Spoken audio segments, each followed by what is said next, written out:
Namaskar and welcome. I Yatharth Sikka. In the next few minutes, we'll be getting you the top 24 news of the last 24 hours. Union Home Minister Amit Shah in Parliament said that the drug menace is a serious problem which is destroying generation and the profits being made from the drug are utilized for terrorism. Union Health Minister Mansukh Mandavia on December 21 chaired a review meeting of top health officials and experts on the COVID situation in the country and directed the officials to be alert and strengthen surveillance amid a surge in the coronavirus cases globally. UN chief deeply alarmed by Taliban's ban on university education for women. The Secretary General reiterates that the denial of education not only violates the equal rights of women and girls but will have a devastating impact on the country's future. The Secretary General urges that the de facto authorities to ensure equal access to education at all levels for women and girls, he added. Amid the ongoing tensions between India and China, Tibetan spiritual leader Dalai Lama highlighted the ups and downs between the two nations. The Tibetan spiritual leader also shed light on India's concept of Karuna and Ahimsa and urged everyone to preserve it. Uttar Pradesh Chief Minister Yogi Adityanath has said that the resolution of Aviral Nirmal Ganga will be fulfilled before Prayagraj Kumbh 2025. Chief Minister Yogi Adityanath gave necessary guidelines while reviewing the implementations of the Namami Gange project. The meeting of the Second National Ganga Council is proposed on December 30. Assam CM Himanta Biswa Sarma at a ceremony held at Janata Bhavan formally granted one-time financial assistance of Rs 10,000 each to 6,124 Nam Goriyas and 2,148 Purohits of the state as a part of government's of Assam promise of financial support to the COVID-hit population of the state. Owing to the vast number of beneficiaries of the initiative, 10 Purohits and 10 Nam Goriyas were symbolically handed over the checks of Rs 10,000 each at Janata Bhavan.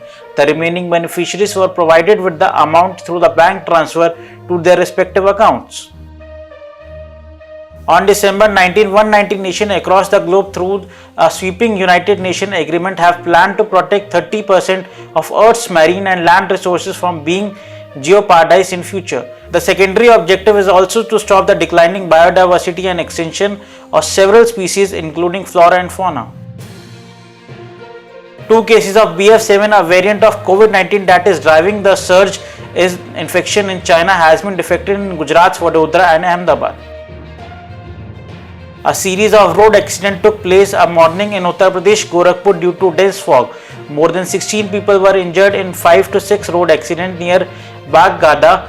Due to the low visibility on roads, the car kept on bumping into each other, making the driver lose control on the vehicle.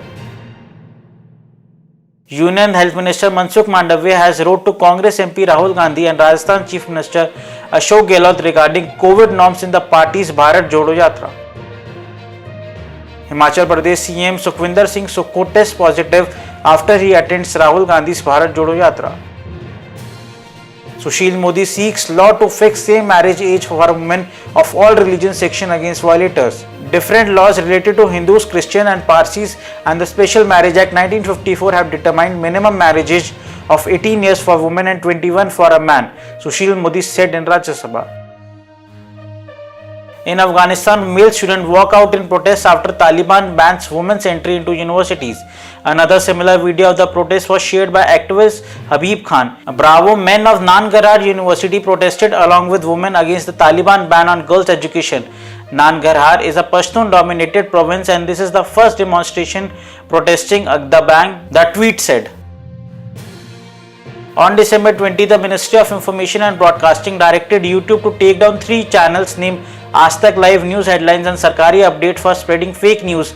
In a statement, PIB Fact Check Unit has said that the 3 channels were spreading false news and sensational claims about the Prime Minister of India, the Election Commission of India, the Supreme Court and the Chief Justice of India and other government schemes. Furthermore, these channels also publish many videos on other political leaders with false information.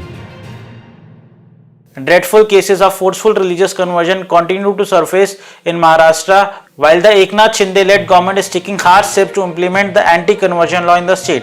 In one such case reported from Daund in Pune, the police has registered an FIR against 2 individuals named Kumail Qureshi and Asif Sheikh for harassing a Hindu person and his family and forcefully performing circumcision on him. The police have also booked an unidentified Muslim doctor who helped the primary accused in performing circumcision on the victim. NIA has said that terrorist organizations like ISIS, Al-Qaeda carry out their illegal activities by using anti-state and anti-religious outfits like PFI in countries where they cannot operate openly. NIA conducts searches at 2 locations in Sirsa, Haryana in gangster cases, recovers large quantities of illicit weapons and ammunition from the premises of gangsters. Detention of fishermen from Tamil Nadu, Puducherry and other states often by Sri Lanka and the detention of those from Gujarat by Pakistan remains a big concern for us, says EAM S. Jaishankar in Rajya Sabha while replying to debate on Marine Anti-Piracy Bill 2022. In a meeting between Union Minister for Road Transport and Highways Nitin Gadkari and Delhi LG VK Saxena has decided that the ministry will provide Delhi with 700 crore out of Central Road Fund for constructing, repair and maintenance of beautification of roads in Delhi. Bombay High Court has extended the stay on bail order of NCP leader and former State Home Minister Anil Deshmukh till December 27. He was granted bail by Bombay High Court on December 12 in a corruption case filed by CBI. India chairs the first meeting of Shanghai Cooperation Organization Interbank, which is focused on capacity building and creating a data bank of various initiatives taken so far. Subsidies freebies are to be contextualized. If you are able to put in your budget and make a provision for it when your revenues come and you give the money, why would anyone have an objection? Education, health and many subsidies given to farmers are fully justified, says Union Finance Minister Nirmala Sitharaman. Mansa police issued a summon to former Punjab CM Charanjit Singh Channi asking him to appear before the CJM on January 12 in connection with the case registered against him during the Punjab polls. The case was registered on the complaint of Aam Aadmi Party and it was a false case, says former CM Channi. There's unfortunate situation in Kerala. Both LDF and UDF government keeps unanimity in promoting terrorism economically, socially and religiously. Powerful group promoting terrorism. Kerala police doing nothing against PFI, they are providing them with help, says Kerala BJP Vice President K.S. Radhakrishnan. We will be back with news at 9 tomorrow. Till then, stay safe, stay healthy and do not forget to like and share the video and subscribe to our channel.